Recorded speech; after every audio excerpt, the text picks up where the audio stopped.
ಅವ್ರು ಒಂದು ಸ್ವಲ್ಪ ನಿನ್ನೆ ಅಸಮಾಧಾನವಾಗಿದ್ದಾರೆ ಅಂತ ಗೊತ್ತಾಯ್ತಲ್ಲ, ಮಾತಾಡ್ಸೋಗೋಣ ಅಂತ ಮೊನ್ನೆ AICC ಇಂದನೂ ಹೇಳಿದರು.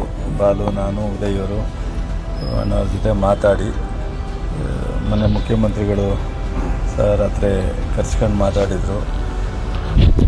ಬರ್ತಾರೆ ಮುಖ್ಯಮಂತ್ರಿಗಳು, ಬಂದು ಅವ್ರವ್ರು ಮಾತಾಡ್ತಾರೆ. ನನಗಿಂತ, ಬಾಲುಗಿಂತ, ಉದಯ್ಗಿಂತ ಮುಖ್ಯಮಂತ್ರಿಗಳು ಅವರು ಹಳೇ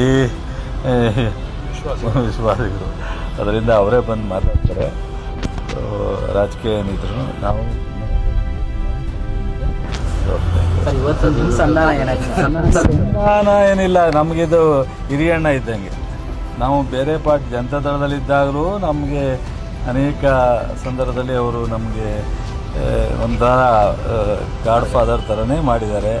ನಾವು ಕಾಂಗ್ರೆಸ್ಸಿಗೆ ಬಂದಾಗಲೂ ಅವ್ರು ಡಿಸ್ಟ್ರಿಕ್ಟ್ ಮಿನಿಸ್ಟ್ರ್ ಇದ್ದರು ಮಂಡ್ಯದಲ್ಲಿ. ನಾನು ಅವಾಗ ಬರೋ ಹೆಜ್ಜೆ ಇಟ್ಟಿದ್ದೆ, ನಾನು MLA ಇದ್ದೆ.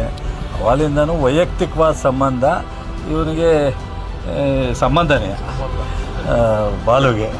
ಸೊ ಹಾಗಾಗಿ ಸಂಧಾನ ಏನಲ್ಲ, ಅವ್ರಿಗೆ ಸಂಧಾನ ಮಾಡೋಷ್ಟು ದೊಡ್ಡವರಲ್ಲ, ನಾವು ಭಾಳ ಚಿಕ್ಕವರು. ಎಲ್ಲೋ ಒಂದ್ಸರಿ ಹಿರಿಯರನ್ನ ಕಡೆಗಣಿಸಿದೆ ಹೈಕಮಾಂಡ್. ಸಾಕಷ್ಟು ವ್ಯತ್ಯಾಸ ರಾಜಕೀಯವಾಗಿ ಆಗಿದೆ, ಇಲ್ಲ ಅಂತ ಏನಿಲ್ಲ. ಅವರಿಗೆ 2-3 ಸಂದರ್ಭದಲ್ಲಿ ವ್ಯತ್ಯಾಸ ಆಗಿದೆ. ಸಂದರ್ಭದಲ್ಲಿ ಅದನ್ನು ಪಾರ್ಟಿನೂ ಸರ್ ಮಾಡಬೇಕು, ಪಾರ್ಟಿನೂ ಮಾಡಬೇಕು, ಅದಾಗುತ್ತೆ.